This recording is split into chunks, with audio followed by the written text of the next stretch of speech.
Okay, so here's earthquake recurrence. So the main topics are simple models of earthquake recurrence, segmentation, because we have to know how big it's going to be. So usually we use a geometric measure of the length or the area. And then earthquake rate models. So these are Gutenberg, Richter, characteristics. These are really important ones we talked about. And then earthquake recurrence simulation. So simple earthquake machine. We talked about this before yesterday, but you know the idea is just this one that it goes so fast. Let's see.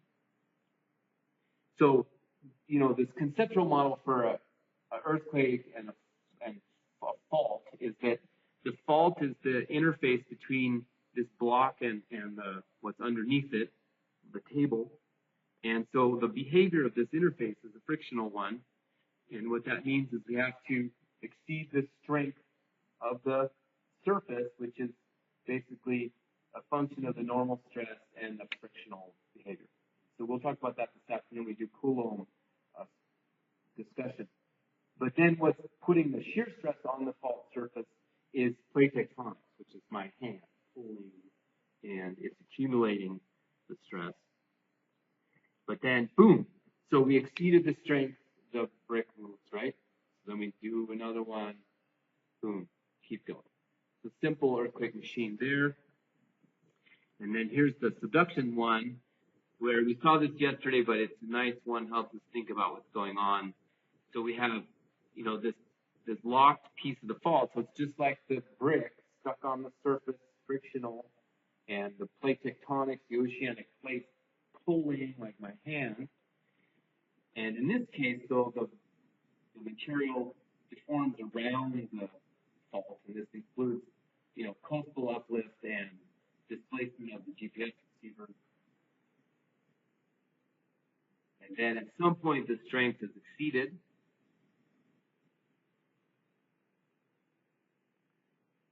Like right about now. And so this is what we saw in Japan, right? See, the land moved to the east and it went down.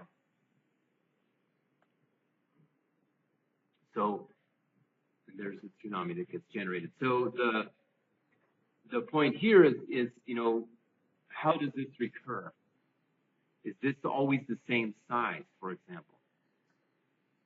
So let's keep going. So there's some different kind of models for how this would work. So you could have, and this is shown in basically time versus slip or time versus stress on the fault. So the periodic model is just that the stress builds up. So this is basically the block model with spring. Is I'm just pulling, and then the stress gets to the top, the spring, and then it jumps and goes to the base stress. Again, keeps going. So we have a constant slip rate, and it's predictable. Basically, the time between these jumps goes with the amount of slip in each one, and so it's pretty constant in both senses. So there's a more of a time predictable way of describing this for earthquakes, which are more complex, obviously, than the block, where we have some peak strength, and time until the next earthquake depends on the slip in the last one. So yeah, so let's say we have this earthquake here, it drops down this much, so we have to accumulate this much stress till we get to the next earthquake. So we predict the time. You know, if you have a bigger earthquake, drops more, takes more time to go up to accumulate again, right? So that's time predictable approach. And then the opposite would be the slip predictable one. And in this case, we say, well, given the time since the last earthquake, we can tell how big it's going to be. So here's a large gap. So it took a long time to accumulate stress, so we have to drop it down to some base stress. So it's a big earthquake. Here we go up, less amount of time to accumulate, smaller earthquake, right? So those are these, this is kind of a classic definition of kind of earthquake recurrence in one dimension, just, you know, like the brick. And, you know, is it more time predictable, slip predictable? We these are kind of fundamental questions about earthquake recurrence that we ask. Okay, so let's keep going. So now the next section is about segmentation. And so this is just an example where this is from an earthquake. This is from the Kunlun earthquake, was in China, in Tibet, in 2001. Big strike slip earthquake. So you can see it doesn't have the length. The length is, it shows longitude, but this was about also like Denali, basically. So 300 kilometer long rupture. And slip is quite similar in size. So left lateral, about 6 to 7 meters is the peak, and pretty variable. But the mapped trace, you can see it has these big, the fault comes along and then it sort of steps to the left and there's even a break. And then it continues a long straight section and then another big step. And so these breaks are important in the sense that they generally control the amount of energy that's released. So this central section was straight and we had on average, a lot of slip here. So this is the main source of moment. This little one over here, it slipped and it produces some moment, but it's lower.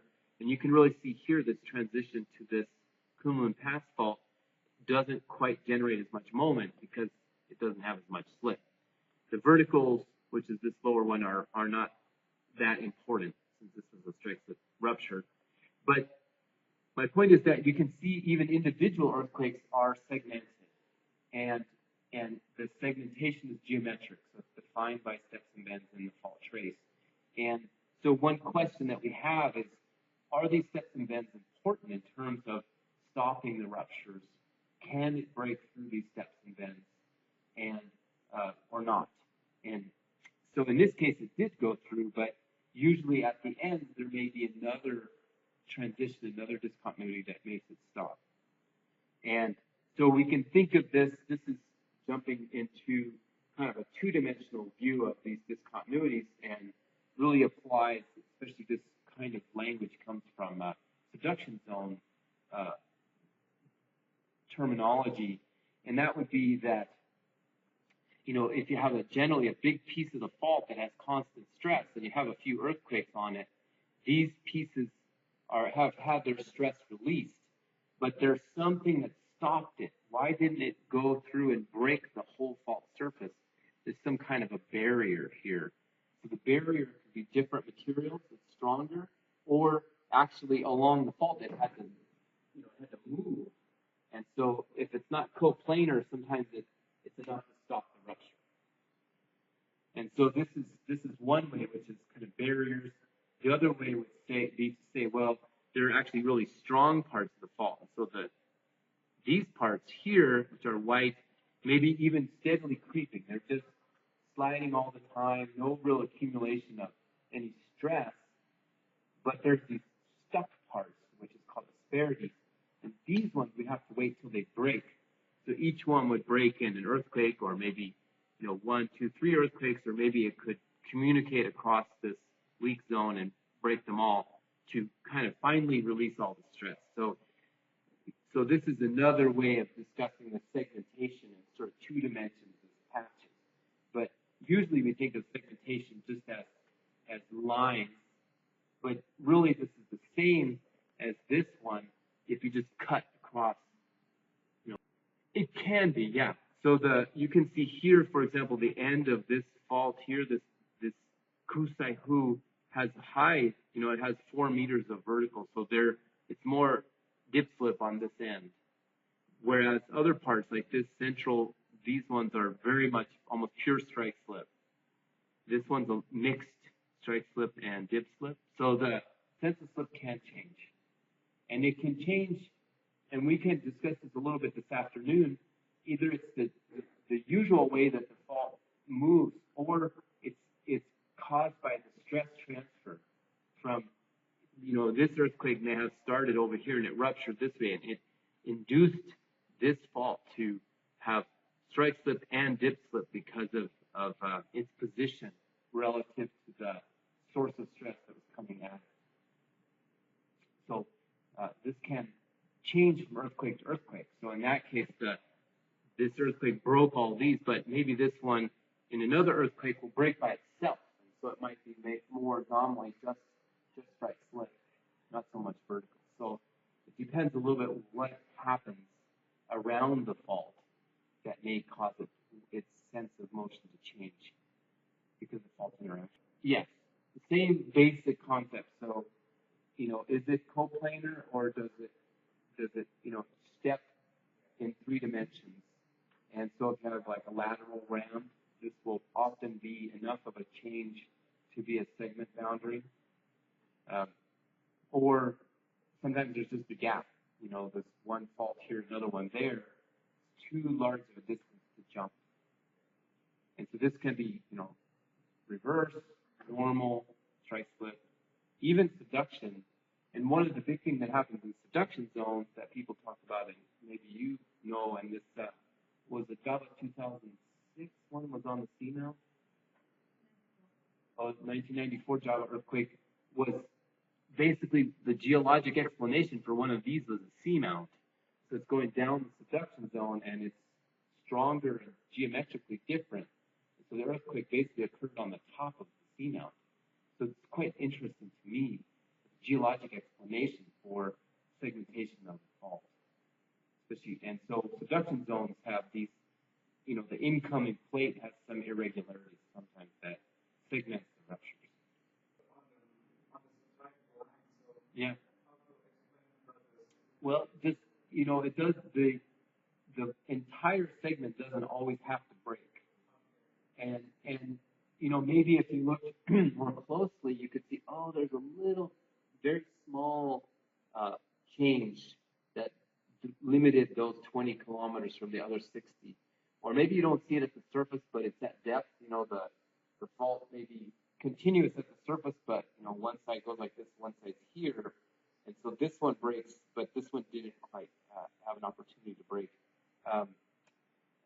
It just sometimes it stops, and so on average, and when we come to characteristic earthquakes, what we'll say and what we think happens is that most of the time the entire segment breaks, and so that controls. That's called a characteristic earthquake. But it doesn't always have to. It's just most of the time. So that's a big research question. And it's important that you document that it didn't do that. So why?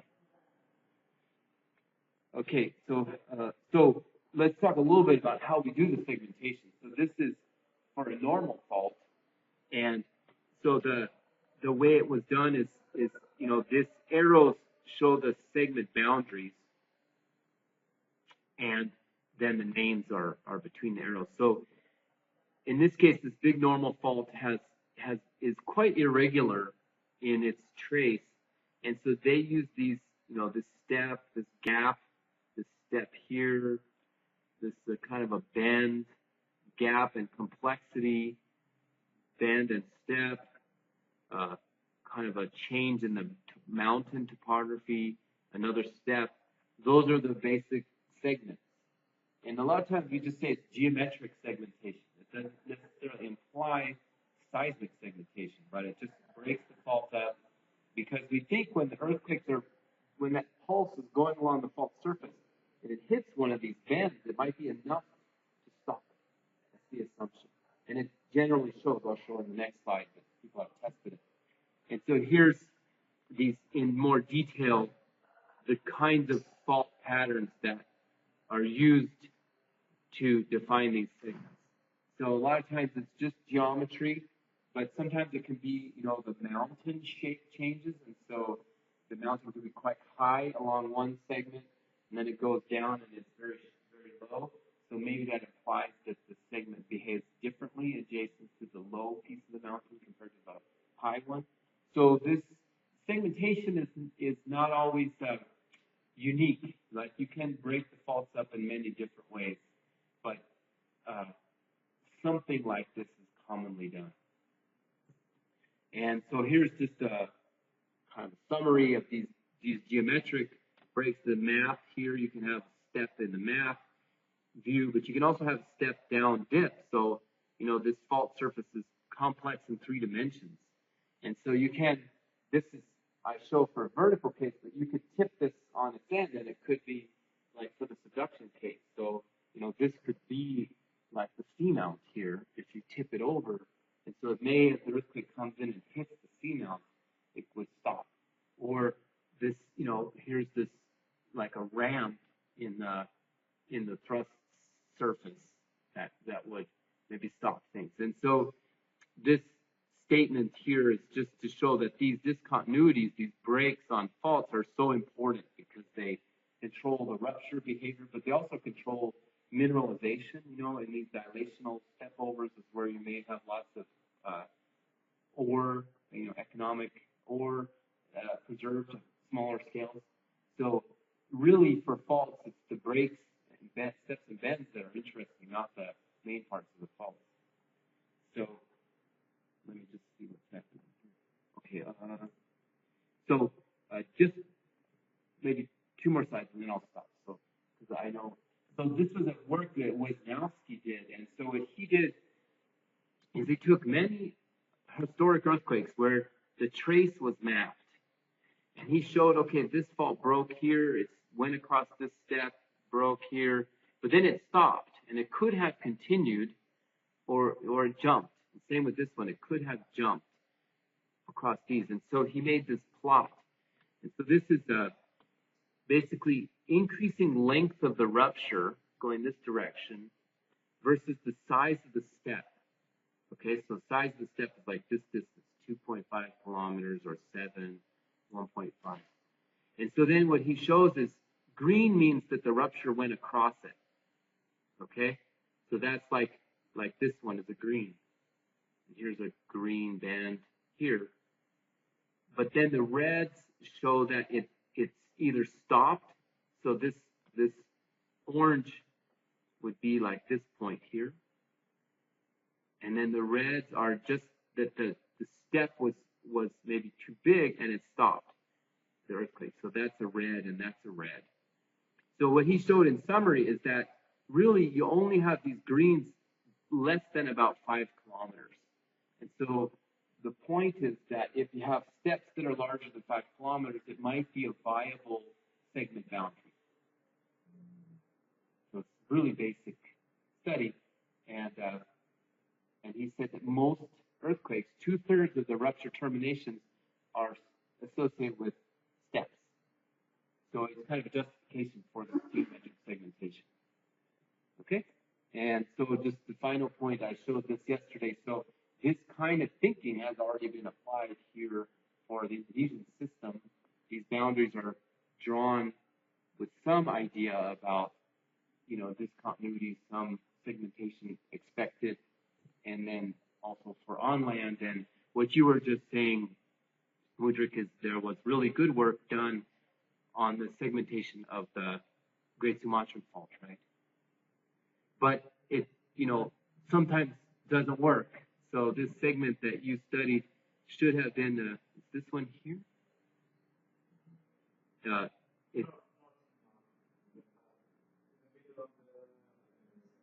This one here. So you say so 80 kilometers should have, the whole thing should have ruptured with 7.3, but instead they were only 20. How big were they? 22 and magnitude. Yeah, so consistent with what we've been discussing, right? So smaller than the maximum magnitude expected for the segment. Okay, done. So we can continue this more, but I know it's time to stop now. So we'll meet at 1 o'clock for those of you who want to upstairs for our afternoon activity. Otherwise, 9 o'clock tomorrow.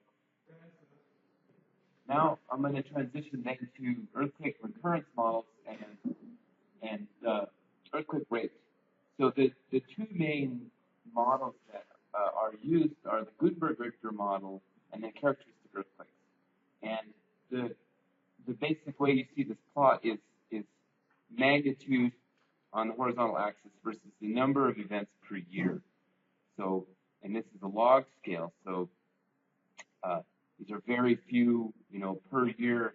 10 to the -3 leaves 1 in 1,000, 1 every 1,000 years. And this would be 1 10 to the 0. 1 per year, right? And this would be 100 per year. So what we know really well, and this is because of instrumental seismicity, so earthquakes that are recorded in a place, in a volume, they tend to follow this, what we call inverse power law, Gutenberg-Richter distribution. So the smaller earthquakes are more common. And the B value, which is the slope of this line, is usually around 1. So this is inverse power law, and it's really well defined because it's easy to measure small earthquakes. And we know since the 1960s we have pretty good seismic networks, so like 50 years of data, you can gather these measurements, and you have no problem generating this curve. And so the problem is, if you just use Gutenberg-Richter, sometimes you may say, all right, well, let's extrapolate. Let's just say, well, how often do we expect a magnitude 7? And you might expect it to be fairly rare. But instead, the observations, which are these dots, were that some big earthquakes were more happening more often, or they were larger than we expected for the time, the frequency of their occurrence. And so a second model was developed called characteristic earthquake model. And so it tends to apply only for large earthquakes. And so it's really more just a kind of this characteristic earthquake zone, which is kind of between magnitude 7 and 8, but just big ones. And doesn't seem to have magnitude dependence one way or another. It's just generally in that range. So mostly what I'll talk about is characteristic earthquake, because these are the big ones, the other ones that we care about for active tectonics, and they tend to produce most of the moment release along fault systems will be the characteristic events. So just a little bit more of the background. So the characteristic idea came from 1984 from this paper, Schwartz and Coppersmith, and they were basically showing that, you know, these observations, the seismicity data would define really well the Gutenberg-Richter, but there would always be this separate information they had for the earthquakes were bigger than expected for the given frequency. And so, and this was mostly coming from geologic data, because in order to get frequency for big earthquakes, you have to have large time usually. So we have to use paleoseismology basically to study the characteristic earthquakes if we want to get more than one, because usually they are recurrence intervals more than 100 years. So what they said, the quote was, individual faults and fault segments tend to generate essentially the same size or characteristic earthquakes having a relatively narrow range of magnitudes near the maximum given their fault geometry. So this was saying that on the fault surface, we don't just have, you know, any size earthquake. It seems like when it breaks, the whole thing breaks. And so this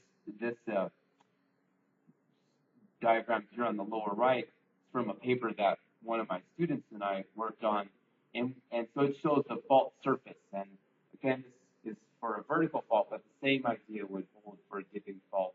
That what the characteristic earthquakes are these earthquakes that rupture the full seismogenic width. So the whole fault breaks, not just some little piece over here or over there. And so the earthquakes, when they occur, they tend to want to break the whole fault surface. And so that's why we can get these characteristic events. So let me go through a few slides, and then we can come back to if you have questions. So here's an example, a recent paper. This is, you see down here, Nature Geoscience 2011. So the title is Characteristic Slip for 5 Great Earthquakes Along the Fuyun Fault in China. And this is from Klinger et al. So this is a French team from IPGP in Paris. And what they did, and this is quite impressive, is they used high-resolution satellite imagery. So basically what we have in Google Earth, but they bought the data so they could have it well georeferenced. But it's like 50-centimeter black and white. So this is the satellite called Worldview 2.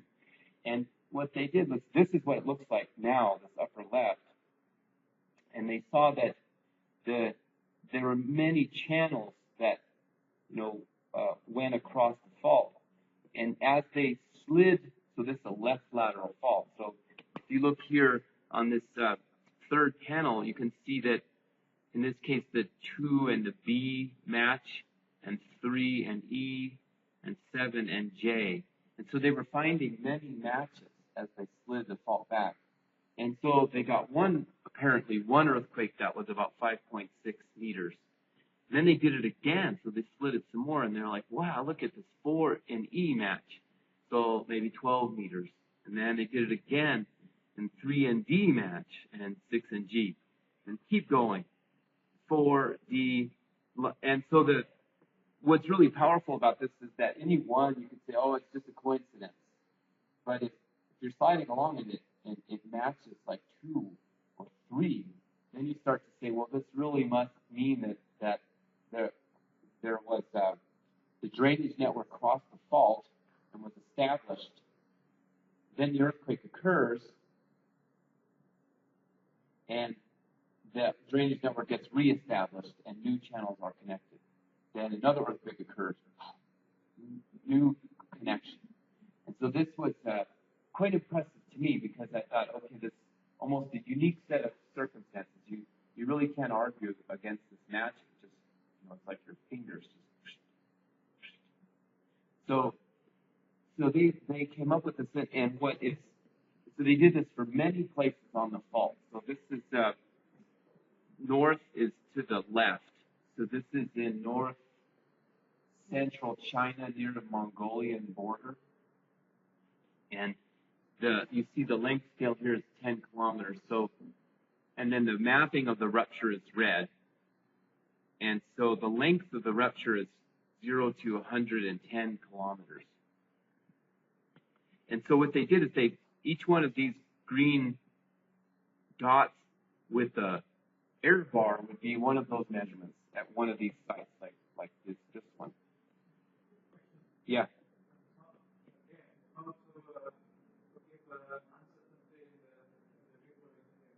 It's just I forget exactly how they did it. I think here, because they had multiple matches, they would just average. So let's say the back slip for this one, you have E and 4, H6, J8. You have 3, so you could average it, and then you can get standard deviation. Yeah. So that's one way to do it. The other would be to just as you're doing it, look at what makes sense. What's the plausible or believable range, which would probably be larger, although these are pretty large. One, this is like 20%, 5.6 plus or minus 1.3. But the errors stay low as we go to these larger offsets. So you see 24.7, 1.5. So, which you could argue with if this is the best way to do, because maybe with larger offsets, the uncertainty would go up. Good question. So this, yes. Yeah, one image, one place. No, this is just a photograph, and then they just cut it.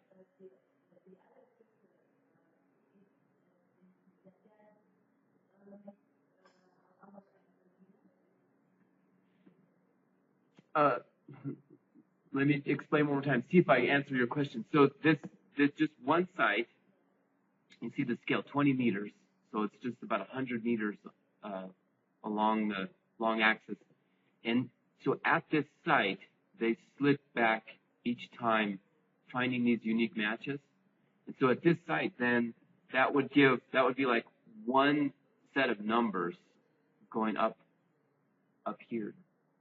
So does that answer your question? Try again. Okay. I'm sorry.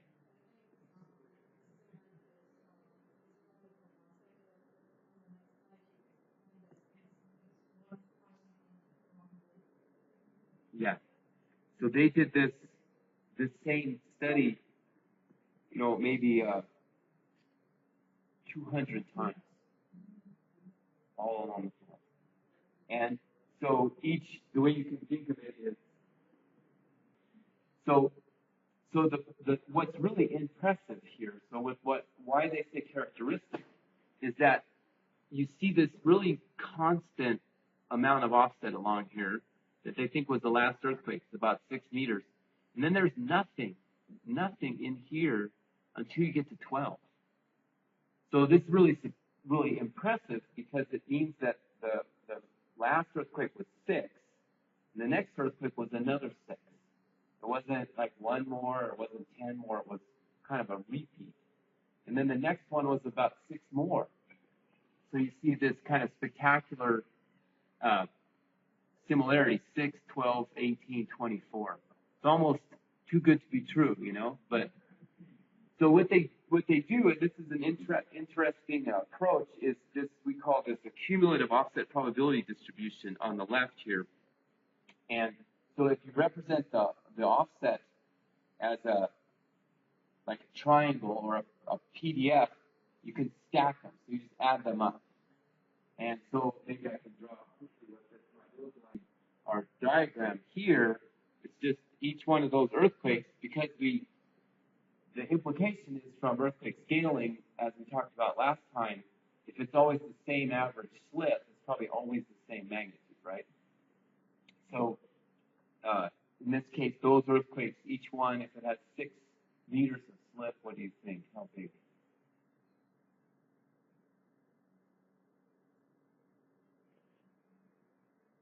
It's pretty big, but what you should tell me as well, let's go look at Wells and Coppersmith. So we just go check here. Remember the empirically defined moments. So we would just say, okay, so 6 on average. I don't remember. I think it's pretty small. And they also, there are these discontinuities, this Karashingar mountain, this big complex mountain like exploded during the earthquake.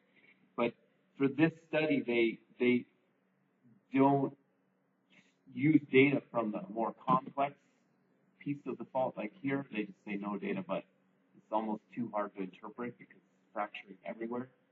And here they use the data from this thrust, but they're still only showing dextral offset, so they're only showing the strength slip here. But there must be vertical, and also this time we have vertical. But the characteristic test, which they were doing, works best in the middle of the fault because we know at the end it's going to taper. So just keep in your mind this sequence here, repeating, and you can see then the cartoon. So the cartoon comes from here, and in the example, there's maybe slightly higher offset in this cartoon for the characteristic earthquakes. But the definition we would say for characteristic earthquakes to refine it is it's constant displacement per event at a point.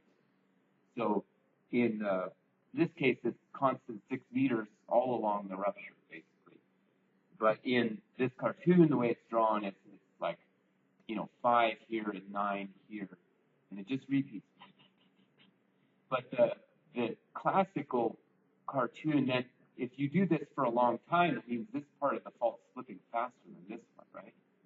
And we may know that the fault has a constant slip rate. So the characteristic earthquake model was kind of slightly modified to, it's a uniform slip. So this just says that you have to have a constant slip rate along the fault, but it still satisfies the idea or the assumption of constant displacement per event at each point. So every time it's 5 meters here, 5, 5, 5, 5, 5. Here it's 9 or 10. So we may have different earthquakes. And so this earthquake goes along the entire zone, maybe breaking multiple segments, whereas these may occur only on one segment. But each time it's always the same amount of offset. And then this one is the variable slip one, which is a little bit disappointing because that means the earthquakes are so complicated we don't have a simple model. This is probably reality, right? But we try to simplify. That's how science works. So we, we make these assumptions and we test it all the time. So that's why this is maybe a famous paper now, because it looks like a good test for that was positive for characteristic behavior. And there's many papers like that in the literature. Okay, so any questions?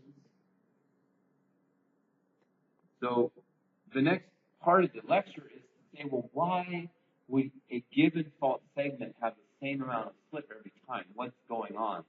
And it turns out that it has to do with this full rupture idea, that the entire fault surface slips every time. So we have to go back to what do we think faults look like in kind of and this says continental shear zone. Many of these same ideas would apply for a plate boundary for subduction zone. You just chip it over on its side. But this shows temperature, which means depth, versus different kinds of phenomena or features. So we know shallow, below about 300 degrees C, we have the frictionally dominated part of the fault. Below that, it's so hot that especially the quartz can flow. And so we call this quartz plasticity. And so when you look at like over here, the seismic behavior, most of the earthquakes are they only occur in this shallow part of the fault zone above this transition, and that usually the big earthquakes start at the bottom. So the same thing would be true for a subduction zone in general, except that it's, over here we cross the 300 degrees C isotherm, but we still may have this frictional behavior and generating earthquakes coming up. And so the strength then we think is kind of a frictional strength until the plasticity really becomes important deeper down here, something like more than 300 degrees C. So when we think of then the friction, so this is where people talk about rock physics and they do frictional experiments. This A minus B where it's negative just means that it's really as soon as you get the earthquake to start, it can go easily, but you have to, it's called velocity weakening. So as soon as the fault starts to slip, the earthquake can occur. Up here, it's called velocity strengthening. So as the fault starts to slip, it gets a little bit stronger. So it's more stable sliding. So this is also applied for subduction systems where we know the tip of the subduction zone may be stably sliding. It just creeps, right? But then during earthquake, it may get driven faster. And then at the bottom here, same with this, that as we add stress, the velocity increases, but it gets a little stronger. So it doesn't want to break, it just flows. And so, but when we're on this negative side, that's the velocity weakening. It means once you go faster, it gets weaker and weaker, so that's why an earthquake occurs. It's like a catastrophe, it just runs away. So, my former student, his name was Olaf Zilke, we made a computer program that tried to divide the fault zone up into lots of small pieces that follow this rule. And if you say that, this friction behavior would have the most velocity weakening here, it means it's really the strongest part of the fault. And so what we showed was we had this stress drop. So this is like when you talk about stress drop, you just flip the friction curve around. So this is a strong part of the fault, but when it breaks, it just really breaks. This is a weak part of the fault, but it doesn't generate a lot of seismic energy when it moves. So we found that this peak strength meant that if you have an earthquake that starts here, it can easily break all of the fault. But other times, if you have an earthquake that just starts here, it gets stuck here and it can only break the bottom of the fault. Or if you have one up here, it can only break the top. And so here was the outcome of our modeling, was we might have, an earthquake like this one where it's confined to just breaking only part of the fault surface, because it gets stuck. It can't go through the strong part of the fault, this peak in strength here at this critical depth. Whereas here for this full rupture earthquake, we see the contours of slip on the fault surface, and then this line would be the surface rupture. That's what we might measure in the field. So, you know, we might see like almost 2 meters of offset. Here, even though it's a partial rupture, this might be, you know, we might see like 50 centimeters of offset. So it's still observable, but it didn't break the whole fault surface. So when we break everything, this is what we would call a characteristic event. And so every time it happens, it's breaking the whole fault surface. So it's pretty much going to look the same as the last time. And so each time it'll, you know, basically, in this case, for this model, it only has about a 1.5 meter characteristic slip. So let's watch a movie of this, and maybe that'll help. So here's what we did, actually go back up here, is we took a model that looks like this one. Now you guys are knowledgeable from our first laboratory day. We have the fault is locked up here. That would be this above 300 degrees C part of the fault zone. And that's then mostly what's shown here, this vertical surface. It's a little bit rough because we know faults aren't perfectly planar. And we just pull on the side of the volume, you know, like this and like that, and that puts stress on the fault surface. And then we evolve the stress state on the fault surface, and we track each element, okay, how much stress is accumulating. Is it going to exceed that strength curve that we see over here? When it exceeds the strength curve, then boom, it flips. But then we calculate the interaction using like a Coulomb type analysis to see if the other faults near other pieces of the fault break as well. You know, was enough stress put on that it breaks, or does it stay fixed? And so we use just the technical terminology is this is a quasi-static earthquake simulator using elastic dislocations with stress boundary conditions and simple friction properties, producing a synthetic earthquake catalog. So we made 900,000 earthquakes that broke more than 5 square kilometers over 540,000 years. So each one of these little cells is like a kilometer. It's a kilometer size. So if you count, this would be like a crustal fault. So this is the model, and here's a kind of a movie of that. And so each time, see, so there's a characteristic earthquake. There's another one, full rupture, another one. But there's lots of little ones that are just only breaking part of the fault surface. Little one. So let's look at this a couple of times. Bam, that's the big one. And then another characteristic,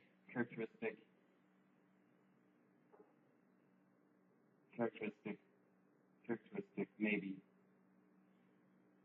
So what we could show is that, you know, most of the slip in this model happens when the whole fault breaks.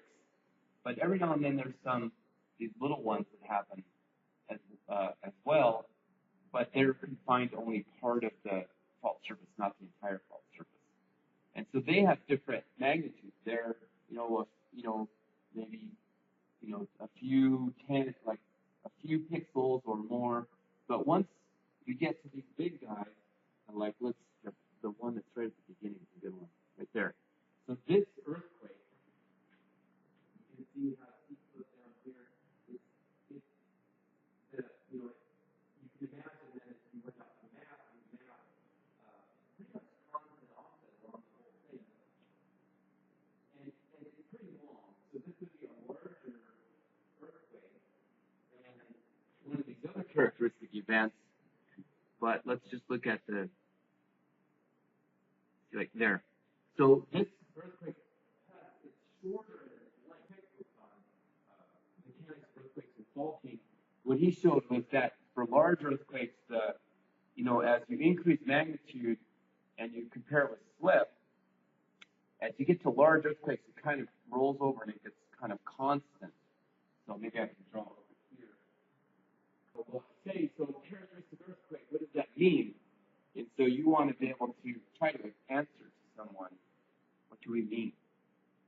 So this is an example.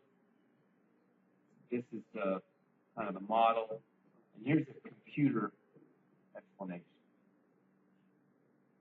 Okay, so then if we just, let me see, any questions?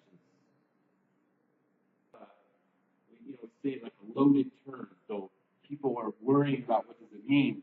So we moved away and we just said, all right, you have full rupture and partial rupture.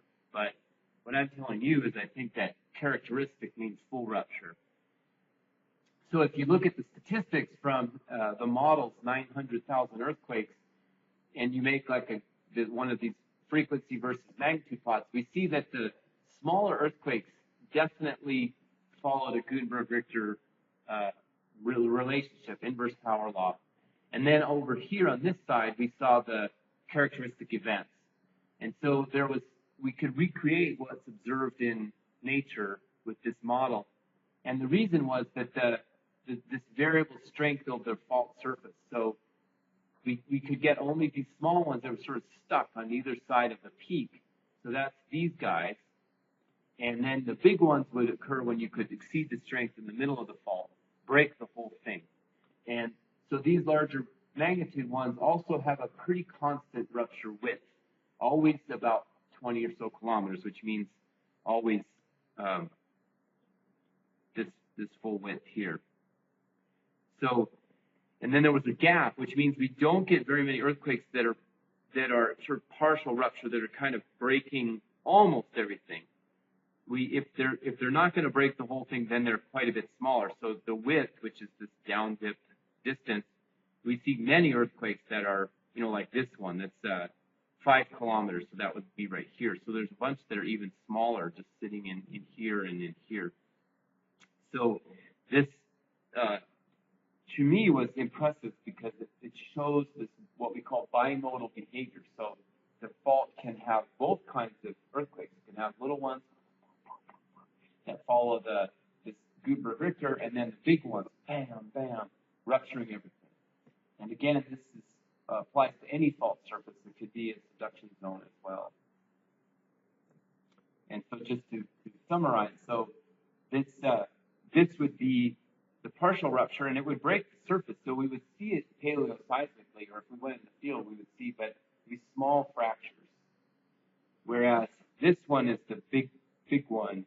And even if you make this go longer, it pretty much has constant slip at the top, and that's because of the width control.